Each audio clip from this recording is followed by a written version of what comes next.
Start करते हैं आज का जो टॉपिक है that is very important topic and this most of the time comes in examination और this is the most trickiest topic because इसकी जो फिजिक्स है वो समझना सबसे ज़रूरी है और ये चीज़ें आपने पहले नहीं पढ़ी। This is the very first time you are studying, तो कोशिश करेंगे कि इसको हम लोग डिटेल के अंदर लेकर चलें। आज का जो टॉपिक है that is ohmic and non ohmic conductors. जो टॉपिक आज हम लोग पढ़ रहे हैं that is ohmic and non ohmic conductors. आप सबसे पहले ये अंडरस्टैंड करेंगे कि ओहमिक कंडक्टर्स क्या होते हैं। What are ohmic conductors? Those conductors which obeys Ohm's law we call them ohmic conductors। ऐसे कंडक्टर्स जो कि ओहम लॉ को ओबे करते हैं, ऐसे कंडक्टर्स को हम क्या कहते हैं? Ohmic conductors. आपको मालूम है कि ओहम्स लॉ में हमने क्या पढ़ा था? I directly proportional to V। जितना ज्यादा आप वोल्टेज प्रोवाइड करते हैं उतना ज्यादा करंट प्रोड्यूस होगा। ओहम लॉ यही था, जितना आप वोल्टेज प्रोवाइड करेंगे उतना ज्यादा करंट प्रोड्यूस होगा। दिस वाज ओहम्स लॉ, ठीक है। अच्छा, ओहमिक कंडक्टर्स बेसिकली कहते किसे हैं? Those conductors which obeys Ohm's law, those conductors which obeys Ohm's law, जो कि ओहम्स लॉ को ओबे करता है, आर ओहमिक कंडक्टर्स। उसको हम लोग क्या कहते हैं? उसको हम लोग ओहमिक कंडक्टर्स। अब ओहमिक कंडक्टर्स की क्या एग्जांपल है? ओहमिक कंडक्टर की एग्जांपल हम कंसीडर करते हैं मेटालिक कंडक्टर। जितने भी मेटल के बने हुए कंडक्टर्स हैं they are called metallic conductors and this metallic conductors is considered as one of the example of ohmic conductor. अच्छा, आपको मालूम है मैथ्स में आपने पढ़ा होगा जितने भी ग्राफ्स आप ड्रा करते हो डायरेक्टली प्रोपोर्शनल। आपने मैथ्स में चैप्टर नंबर 3 में पढ़ा होगा प्रोपोर्शनल जो है, प्रोपोर्शनलिटी है ना क्लास 10 का, नहीं पढ़ा अभी तक। अच्छा, सो आपने वहां पर पढ़ लिया होगा या पढ़ लेंगे कि डायरेक्टली प्रोपोर्शनल के जितने भी ग्राफ्स होते हैं वो बिल्कुल स्ट्रेट लाइन होते हैं। क्या होते हैं? Straight line. अब जरा और से देखिए, अगर आप करंट और वोल्टेज का ग्राफ ड्रा करते हैं ओहमिक कंडक्टर्स के लिए तो वो ग्राफ कैसे आता है? और से देखिए, ये मेरे पास दो एक्सिस है। चलिए, ये मेरे पास हमने लिया वोल्टेज एक्सिस, ठीक है, और यहाँ पर हमने ले लिया करंट, ठीक है। हॉरिजॉन्टल पे हमने वोल्टेज एक्सिस लिया है और वर्टिकल पे हमने क्या लिया है? Current axis. अच्छा, ये हमारे पास स्टार्टिंग पॉइंट या ओरिजिन है। अब हमारे पास जो ओहमिक कंडक्टर का ग्राफ आता है वो बिल्कुल स्ट्रेट लाइन आता है, ऐसे बिल्कुल स्ट्रेट लाइन आता है। मतलब क्या है? मतलब ये है कि जितना आप हॉरिजॉन्टल एक्सिस पे जाते हो यू आर इंक्रीजिंग वोल्टेज, जितना ग्राफ ऊपर की तरफ जाता है मींस कि करंट बढ़ रहा है। हॉरिजॉन्टल एक्सिस पे जाना मतलब वोल्टेज बढ़ रहा है, वर्टिकल एक्सिस पे जाना मतलब करंट बढ़ रहा है। और क्योंकि ये ओहमिक कंडक्टर है मतलब ओहम्स लॉ को फॉलो करता है, तो जितना वोल्टेज आप बढ़ा रहे हैं उतना ही करंट बढ़ रहा है, जितना वोल्टेज आप बढ़ा रहे हैं उतना करंट बढ़ रहा है, जितना वोल्टेज आप बढ़ा रहे हैं उतना करंट बढ़ रहा है। ऐसे ही है, जितना वोल्टेज आप इंक्रीज कर रहे हैं उतना ही करंट साथ साथ अकॉर्डिंगली बढ़ता जाए। क्यों? क्योंकि मैं डायरेक्टली प्रोपोर्शनल साइन को डिस्कस कर, जितने भी ग्राफ्स डायरेक्टली प्रोपोर्शनल वाले होंगे वो बिल्कुल हमेशा स्ट्रेट लाइन होंगे। क्या होंगे? Straight line. अब जरा और से देखिए, ये जो आपको फिगर नजर आ रही है ये मैंने ड्रा किया किसके लिए? ओहमिक कंडक्टर्स के लिए, या आप लिख लें कि मेटालिक कंडक्टर्स के लिए आपने ये ड्रा किया। सही हो गया? चलिए, ये तो हमने कुछ ओहमिक कंडक्टर्स की बात की। अब मैं डिस्कस करके बताता हूँ कि नॉन ओहमिक कंडक्टर्स क्या होते हैं। पहले तो आप ये अंडरस्टैंड करें कि नॉन ओहमिक कंडक्टर्स क्या होते हैं।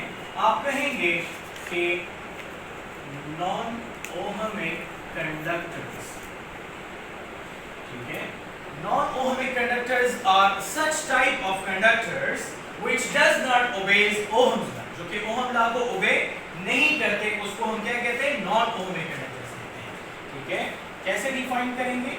आप कहेंगे those conductors which does not obeys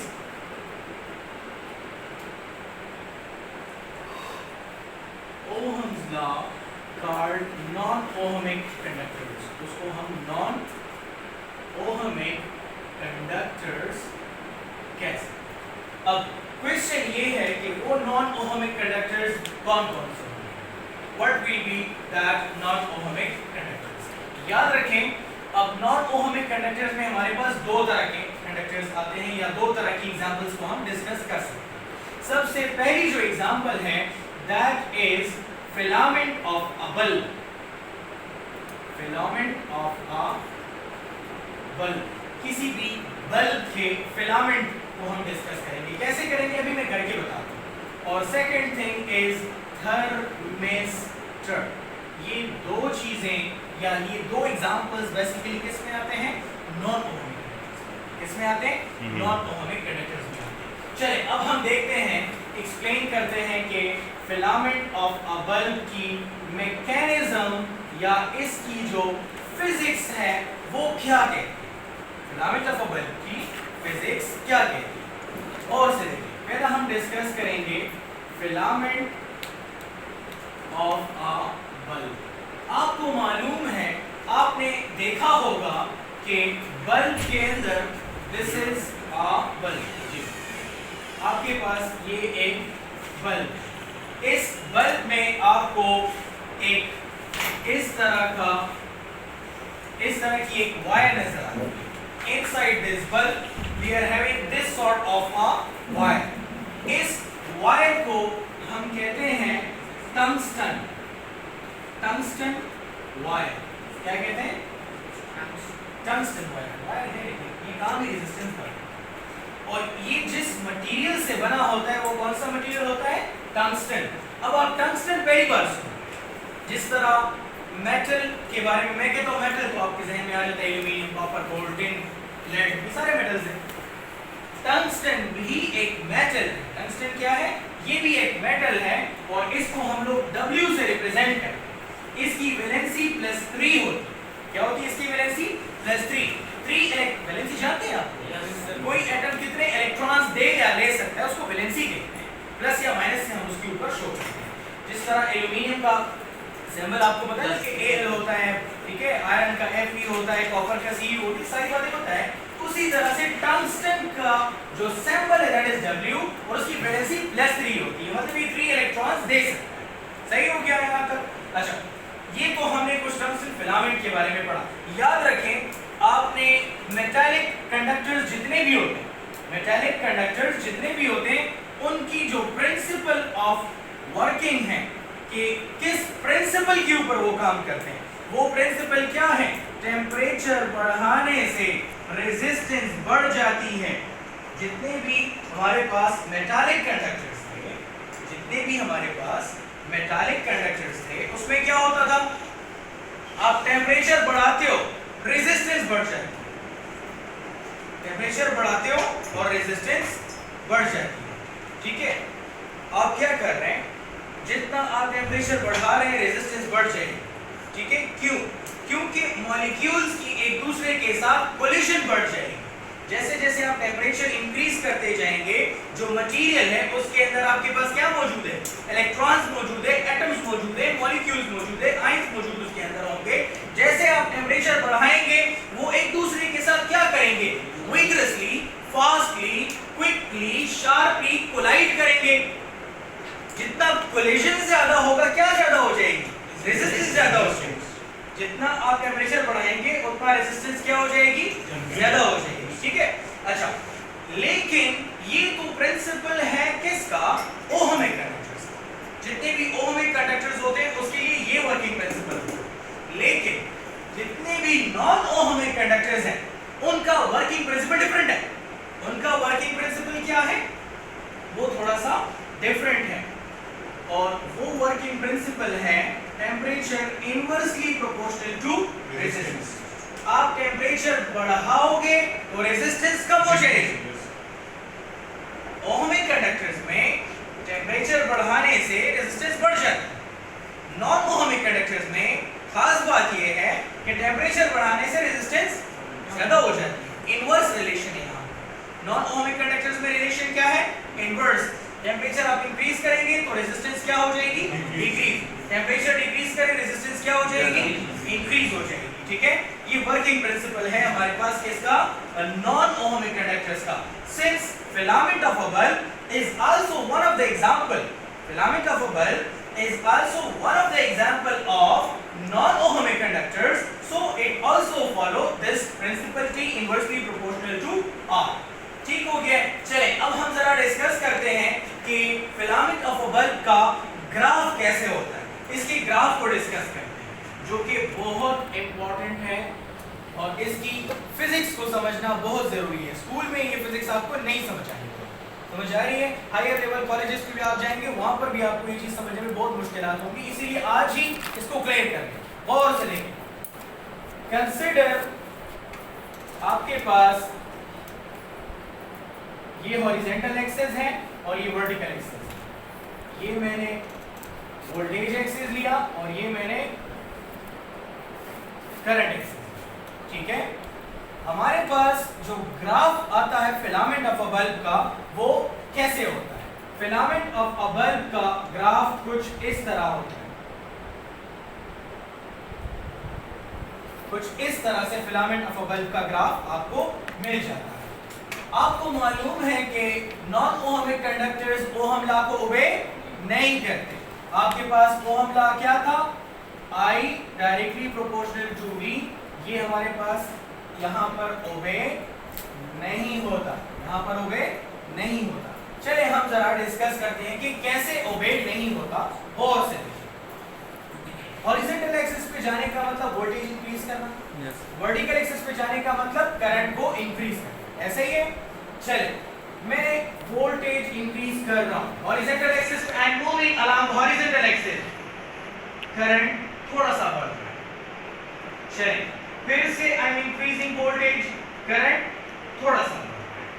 ठीक हो गया। फिर से I am increasing voltage, current थोड़ा सा बढ़ रहा है या इंक्रीज हो रहा है। चलिए इस पॉइंट पर मैं पहुंच जाता हूं, I am increasing voltage, current थोड़ा सा इंक्रीज हो गया। डन। चलो इस पोर्शन तक आपके पास थोड़ा बहुत ओम्स लॉ ओबे हो रहा था, थोड़ा बहुत ओम्स लॉ क्या हो रहा था, ओबे हो रहा था इस रीजन तक। यहां तक तो आपके पास ओम लॉ ओबे हो रहा था, लेकिन जब आप इस पॉइंट से आगे जाते हैं, इस पॉइंट को कहा जाता है नी पॉइंट। क्या कहा जाता है इसको? नी पॉइंट, इसको नी पॉइंट कहते हैं। जब आप इस पॉइंट से आगे जा रहे हैं, आप क्या कर रहे हैं, आप वोल्टेज बढ़ा रहे हो, you are increasing voltage but the current don't increase, current नहीं बढ़ रहा, ग्राफ मजीद ऊपर नहीं जा रहा, ग्राफ की हाइट नहीं बढ़ रही। Again you are increasing the voltage, आप वोल्टेज बढ़ा रहे हो, क्या करंट बढ़ रहा है? हाइट सेम है, कांस्टेंट है, चेंज नहीं हो रही। Again you are increasing the voltage, दोबारा से आप वोल्टेज बढ़ा रहे हैं, again the current does not increase, दोबारा से इंक्रीज नहीं हो रहा। आप वोल्टेज मजीद बढ़ा रहे हो लेकिन करंट इंक्रीज नहीं हो रहा, करंट एक खास फिक्स पॉइंट पर आकर रुक गया है, एक खास फिक्स पॉइंट पे आकर रुक गया है, मजीद करंट नहीं बढ़ रहा। मतलब ये है कि इस पॉइंट पे, ये जो पॉइंट आपको नजर आ रहा है, इस पॉइंट पे करंट क्या हो जाता है? सैचुरेट्स हो जाता है। क्या हो जाता है? सैचुरेट्स हो जाता है। सैचुरेट मतलब फिल हो जाता है, बस उससे ज्यादा मजीद उसके अंदर फ्लो की गुंजाइश नहीं होती। फिलामेंट ऑफ अ बल्ब के अंदर मजीद कैपेसिटी नहीं है कि वो फर्दर करंट को पास करवा सके, तो करंट क्या हो जाता है? सैचुरेट हो जाता है। सैचुरेट का मतलब मजीद फ्लो नहीं कर सकता, सैचुरेट का मतलब मजीद फ्लो नहीं कर सकता। ये जो टंगस्टन वायर या फिलामेंट आपको ऑफ अ बल्ब नजर आ रहा है, इस पॉइंट के बाद फिलामेंट ऑफ अ बल्ब में करंट सैचुरेट हो जाता है। सैचुरेट का मतलब फिक्स्ड रहता है, मजीद इंक्रीज नहीं होता। अब आप सोच रहे होंगे कि इसकी बेसिक मैकेनिज्म क्या है, क्यों इंक्रीज नहीं हो रहा करंट? वोल्टेज तो मैं बढ़ा रहा हूं कंटिन्यूअसली, लेकिन करंट तो नहीं बढ़ रहा। उसकी बेसिक फिजिक्स क्या है, बेसिक फिजिक्स या उसकी बेसिक मैकेनिज्म क्या है। आप नी पॉइंट के बाद आप वोल्टेज बढ़ा रहे हैं, करंट नहीं बढ़ रहा, करंट सैचुरेट हो गया, मजीद इंक्रीज नहीं आ रहा। क्यों नहीं आ रहा? वो इसलिए कि due to flow of current के फ्लो की वजह से, करंट जैसे जैसे फ्लो कर रहा था इस टंगस्टन फिलामेंट के अंदर, क्या हो रहा था? कोलिजन ऑफ मॉलिक्यूल्स या collision of atom of the lattice. Tungsten wire या फिलामेंट के अंदर जो एटम्स हैं वो एक दूसरे के साथ क्या करते हैं? they collide with each other very fastly, vigorously, quickly, बहुत जल्दी एक दूसरे के साथ क्या करते हैं? कोलाइड करते हैं। Due to flow of current, collision of atoms increases in the lattice। lattice का मतलब inside wire, वायर के अंदर जो एटम्स हैं उनकी कोलिजन एक दूसरे के साथ क्या हो जाती है? बढ़ जाती है, इंक्रीज हो जाती है। जब उनकी कोलिजन एक दूसरे के साथ बढ़ जाती है, इन अदर वर्ड्स कहना इसे कि रेजिस्टेंस मैक्सिमम हो जाती है। कोलिजन ज्यादा होने की वजह से रेजिस्टेंस ज्यादा हो जाती है, और हमें मालूम है कि जब रेजिस्टेंस मैक्सिमम होती है तो करंट फ्लो क्या हो जाता है? मिनिमम होगा। रेजिस्टेंस ज्यादा होगी तो करंट कम फ्लो करेगा, रेजिस्टेंस ज्यादा होगी तो करंट कम फ्लो करेगा। नी पॉइंट पर पहुंचकर करंट सैचुरेट हो जाता है। क्वेश्चन ये है कि क्यों सैचुरेट हो जाता है? बेसिक मैकेनिज्म या बेसिक फिजिक्स क्या है उसकी? याद रखें कि आपके पास ये जो टंगस्टन फिलामेंट है, इस टंगस्टन फिलामेंट के अंदर एटम्स होंगे, इसके अंदर एक जगह होगी, इसकी पूरी स्ट्रक्चर होता है इसके इनसाइड, उसको लैटिस कहते हैं। क्या कहते हैं उसको? लैटिस कहते हैं। अब वो जैसे ही करंट फ्लो करेगा, वो मॉलिक्यूल्स एक दूसरे से क्या करेंगे? कोलाइड करेंगे। जब कोलाइड करेंगे एक दूसरे से, फिर क्या होगा? रेजिस्टेंस मैक्सिमम हो जाएगी। जब रेजिस्टेंस मैक्सिमम हो जाएगी, फ्लो ऑफ करंट क्या हो जाएगा? मिनिमम हो जाएगा। क्यों? वो इसलिए कि हमें मालूम है कि रेजिस्टेंस और करंट का आपस में क्या रिलेशन होता है? रेजिस्टेंस और करंट का आपस में रिलेशन क्या होता है? इनवर्स रिलेशन होता है। जितना रेजिस्टेंस ज्यादा होगी उतनी कम करंट जो है वो फ्लो करेगा। सही हो गया बेटा? यहां अब जरा देखिए, अभी नेक्स्ट एग्जांपल में डिस्कस करूंगा व्हाट वी कॉल थर्मिस्टर। अभी जो नेक्स्ट एग्जांपल में डिस्कस करूंगा नॉन ओहमिक कंडक्टर में, वो क्या होगा? थर्मिस्टर होगा। आज जरा हम देखते हैं कि थर्मिस्टर बेसिकली होता क्या है और ये काम कैसे करता है। सर ये वोल्टेज बढ़ने के साथ ये बल्ब जलता क्यों है? वो इसीलिए जल जाता है, इस पॉइंट से ज्यादा उसमें कैपेसिटी नहीं होती, लेकिन आप मजीद वोल्टेज पे वोल्टेज बढ़ाए जा रहे हैं, तो आखिर में इसकी अपनी कैपेसिटी खत्म हो जाती है, वो बर्न आउट हो जाता है। समझ रहे हैं आप? अच्छा, नेक्स्ट आपके पास है thermistor. Second example is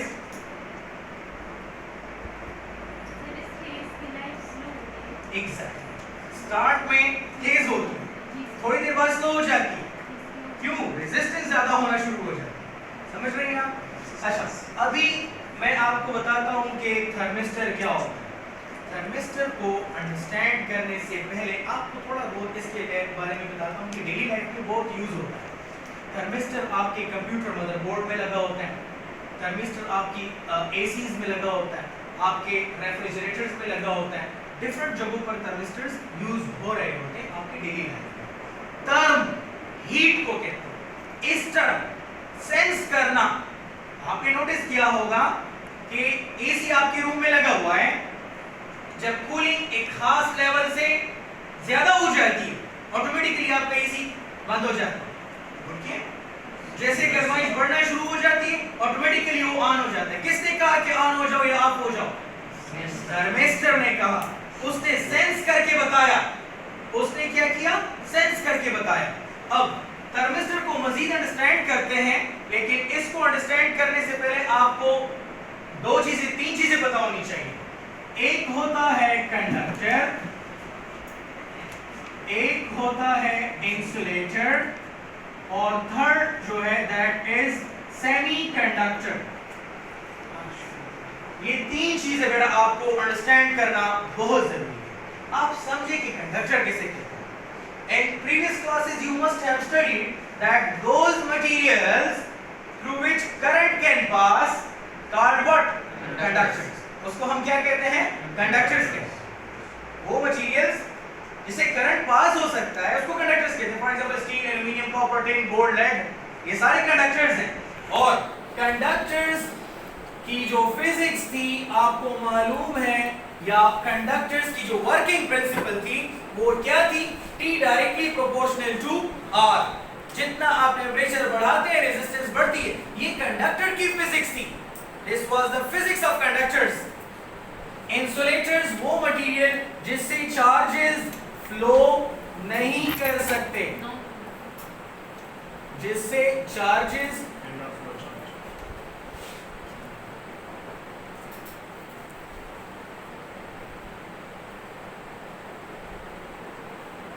insulators क्या होते हैं? इंसुलेटर्स वो मटेरियल्स होते हैं जिससे आपके पास चार्जेस फ्लो नहीं कर सकते, जहां से चार्जेस ट्रेवल नहीं कर सकते, या जिसके अंदर से चार्जेस ट्रेवल नहीं कर सकते, उसको इंसुलेटर्स कहते हैं। फॉर एग्जांपल प्लास्टिक है, वुड है, पेपर है, ये सारे इंसुलेटर्स हैं बेसिकली। अब जो चीज आपने नहीं पढ़ी, पहली बार आप पढ़ रहे हैं, दैट इज सेमीकंडक्टर्स। उसको क्या कहते हैं? सेमीकंडक्टर्स। नाम से ही क्लियर है। हम कहते हैं ना सेमी सॉलिड, जो ना सॉलिड हो ना लिक्विड हो, दरमियान में हो, लाइक जेली टाइप। समझ रहे हैं आप? Semiconductors are those materials whose conductivity lies in between conductors and insulators. वो conductors या वो materials जिनकी conductivity का जो level है, जिनकी conductivity का level conductors और insulators के दरमियान में हो, कभी conductor की तरह behave करें, कभी insulator की तरह behave करें, उसको हम क्या कहेंगे? सेमीकंडक्टर्स कहेंगे। क्या कहेंगे? सेमीकंडक्टर्स कहेंगे। उसको क्या कहेंगे? सेमीकंडक्टर्स कहेंगे। अंडरस्टैंड करें, ठीक है? सेमीकंडक्टर्स क्या है? Those materials whose conductivity lies between conductors and insulators, जिसकी कंडक्टिविटी का जो लेवल है वो कंडक्टर और इंसुलेटर के दरमियान में हो। कभी कंडक्टर बिहेव करे, कभी इंसुलेटर बिहेव करे, तो इसको हम क्या कहेंगे? सेमीकंडक्टर्स कहेंगे। ठीक है? कैसे डिफाइन करते हैं? आप कहेंगे those materials whose conductivity level lies in between conductors and insulators called semiconductors. उसको हम क्या कहते हैं? सेमीकंडक्टर्स। बेटा यहाँ पर इसको अंडरस्टैंड कर ले, ये आपके लिए बहुत इंपॉर्टेंट है। बाद में आपको ये नहीं समझ आएगा, यहाँ पर सीख ले। जितने डिटेल से मैं आपको लेकर जा रहा हूँ, कोई भी आपको इतने डिटेल से नहीं समझाएगा। समझ आ रही है आपको? अभी से देख ले, अभी से इसको अंडरस्टैंड कर ले, अभी से आपको ये चीजें जो है क्लियर हो जाएंगी और बाद में आपको प्रॉब्लम्स का सामना नहीं करना पड़ेगा। सेमीकंडक्टर्स की क्या क्या एग्जांपल्स हो सकती हैं? Best semiconductors are silicon, Si and germanium. Silicon and germanium, these two are best semiconductors. ये क्या है? These two are the best example of what? Best examples of semiconductors. अच्छा, semiconductors की physics क्या होती है वो भी समझ लीजिए। Physics of semiconductors.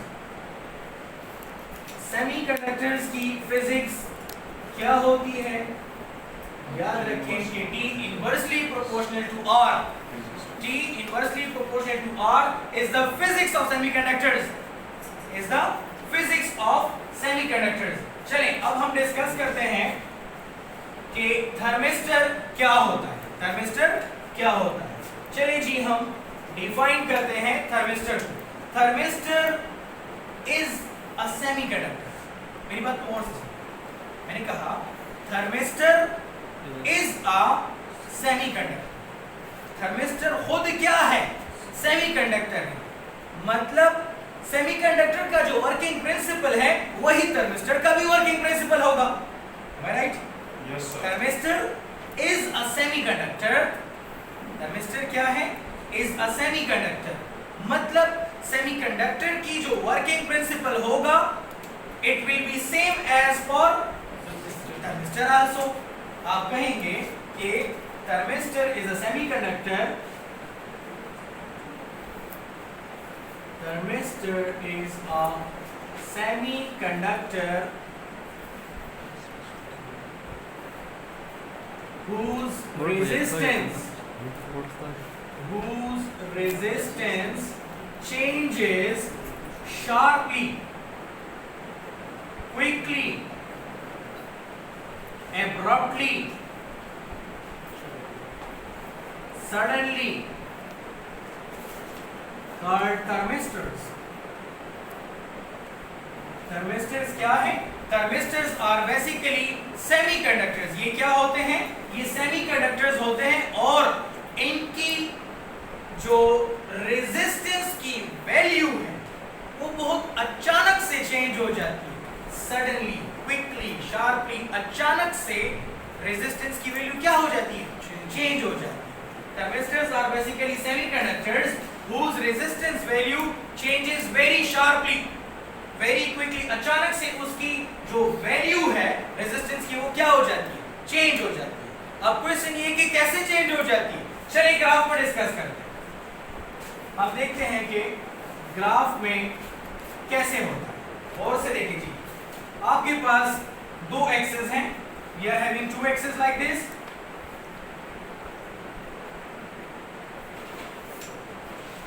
दो तरह के एक्सेस हैं। ये है आपके पास वोल्टेज एक्सेस, ये है आपके पास करंट एक्सेस।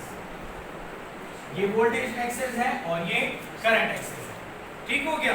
चलिए, ये है हमारे पास स्टार्टिंग पॉइंट। ठीक है? थर्मिस्टर का ग्राफ बड़ा यूनिक है। It is very unique graph. कैसे? इस तरीके से। इसका ग्राफ कुछ इस तरह है। Graph of thermistor is like this. और से देखिए क्या हो रहा है यहाँ पर। हॉरिजॉन्टल एक्सिस पे मैं जा रहा हूं, इधर देखिए जरा, और से देखिए, इधर देखिए। ये 0 पॉइंट है। ये क्या है? 0 पॉइंट। ये क्या है? 0 पॉइंट। हॉरिजॉन्टल एक्सिस पे मैं जा रहा हूं, करंट नहीं बढ़ रहा, ग्राफ बढ़ न दे रहा हूं आपको। मैं हॉरिजॉन्टल एक्सिस पे जा रहा हूं, ग्राफ ऊपर की तरफ नहीं जा रहा। मजीद मैं आगे की तरफ जा रहा हूं, वोल्टेज बढ़ा रहा हूं, ग्राफ ऊपर की तरफ नहीं जा रहा। मेरे फिंगर को देखें, वोल्टेज मैं बढ़ा रहा हूं, ग्राफ ऊपर नहीं जा रहा। मजीद वोल्टेज बढ़ा रहा हूं, ग्राफ ऊपर नहीं जा रहा, 0 तक भी नहीं पहुंच रहा, 0 से भी नीचे। समझ रहे हैं? 0 तक भी नहीं पहुंच रहा। हालांकि वोल्टेज तो मैं बढ़ा रहा हूं अकॉर्डिंग टू रूल, तो करंट तो बढ़ना चाहिए ना। वोल्टेज मैं बढ़ा रहा हूं, करंट नहीं बढ़ रहा, 0 तक भी नहीं पहुंचा करंट। मजीद वोल्टेज बढ़ा रहा हूं, करंट नहीं बढ़ा। मजीद वोल्टेज बढ़ा रहा हूं, करंट नहीं बढ़ रहा। लेकिन अचानक इस पॉइंट पर पहुंचकर जैसे ही थोड़ा सा वोल्टेज मैंने बढ़ाया, करंट बिल्कुल मैक्सिमम पीक तक पहुंच गया। करंट कहां तक पहुंच गया? मैक्सिमम पीक तक पहुंच गया। अब इसकी फिजिक्स क्या है? इसकी फिजिक्स को देखते हैं कि यहां पर कौन सी ऐसी फिजिक्स थी जिसकी वजह से मैं वोल्टेज बढ़ा रहा था, करंट नहीं बढ़ रहा था। वोल्टेज बढ़ा रहा था, करंट नहीं बढ़ रहा था। और अचानक से ऐसा क्या हो गया कि वोल्टेज मैंने थोड़ा सा बढ़ाया, करंट बिल्कुल 100% तक पहुंच गया, मैक्सिमम तक पहुंच गया। क्यों? तो उसकी फिजिक्स देखते हैं। आ जाए जरा और से देखिए जी, यहां पर क्या हो रहा है, इस रीजन में क्या हो रहा है। मैं वोल्टेज बढ़ा रहा हूं, करंट नहीं बढ़ रहा। क्यों नहीं बढ़ रहा? इस रीजन में हमारे पास रेजिस्टेंस क्या है? मैक्सिमम है। जब रेजिस्टेंस मैक्सिमम होती है तो करंट क्या होती है? मिनिमम होती है। बिकॉज आपको मालूम है कि करंट और रेजिस्टेंस आपस में क्या है, इनवर्सली प्रोपोर्शनल है। लेकिन जैसे ही मैं इस पॉइंट तक पहुंचता हूं, when I reach this point, इस पॉइंट तक जब मैं पहुंचता हूं तो क्या होता है, जैसे ही इस पॉइंट तक मैं पहुंच जाता हूं, अचानक से इस पॉइंट पे पहुंचकर रेजिस्टेंस क्या हो जाती है, मिनिमम हो जाती है। और जैसे ही रेजिस्टेंस मिनिमम हो जाएगी, करंट क्या हो जाएगा, मैक्सिमम। क्या इस थर्मिस्टर की रेजिस्टेंस में suddenly, quickly, sharply, suddenly change नहीं आ गया? आ गया। क्या इस मटेरियल जो कि इसको मैं थर्मिस्टर कहता हूं, इसके रेजिस्टेंस में, रेजिस्टेंस की वैल्यू में suddenly, sharply, abruptly, quickly changes आ गए हैं ना? जैसे ही इसकी रेजिस्टेंस में चेंज आता है और इसके करंट में मैक्सिमम पीक अटेन हो जाता है, तो इस तरह की मटेरियल को या इस तरह के डिवाइस को हम लोग क्या कहेंगे, थर्मिस्टर कहेंगे। क्या कहेंगे इसको, थर्मिस्टर कहेंगे। थर्मिस्टर को कैसे डिफाइन किया था, thermistor is basically a semiconductor. Thermistor क्या है, ये एक सेमीकंडक्टर है और इसकी जो रेजिस्टेंस की वैल्यू है वो very quickly, very sharply, very suddenly, very अचानक से बढ़ जाती है। इस तरह के मटेरियल को हम लोग क्या कहते हैं, थर्मिस्टर। क्या कहते हैं इसको, थर्मिस्टर कहते हैं। So this was all about today's lecture. आज का जो लेक्चर था, it was some of the consequences of Ohm's law, in which we have discussed what are ohmic conductors and what are non-ohmic conductors, and we have discussed the examples of each. In ohmic conductors we discussed with the example of metallic conductors. In non-ohmic conductors we have discussed with two of the examples. Number 1, filament of a bulb. Number 2, thermistor. Two of the examples we have discussed, right? And their graph analysis we have discussed, and the basic mechanism, basic physics of each graph with their proper labeling we have discussed. ठीक है, जिस तरह मैंने यहाँ पर किया है, जिस तरह आप जैसे ही आपको एग्जाम में आता है, बुक इसी तरीके से कीजिएगा जिस तरीके से मैंने किया है। बुक के अंदर लेबलिंग कम की हुई है, उसकी फिजिक्स कम एक्सप्लेन की हुई है, तो उसको हमने बड़े डिटेल के अंदर एक्सप्लेन कर दिया। ठीक है, this was all about today's lecture. Hope you have enjoyed it. Thanks for watching. अल्लाह हाफ़िज़।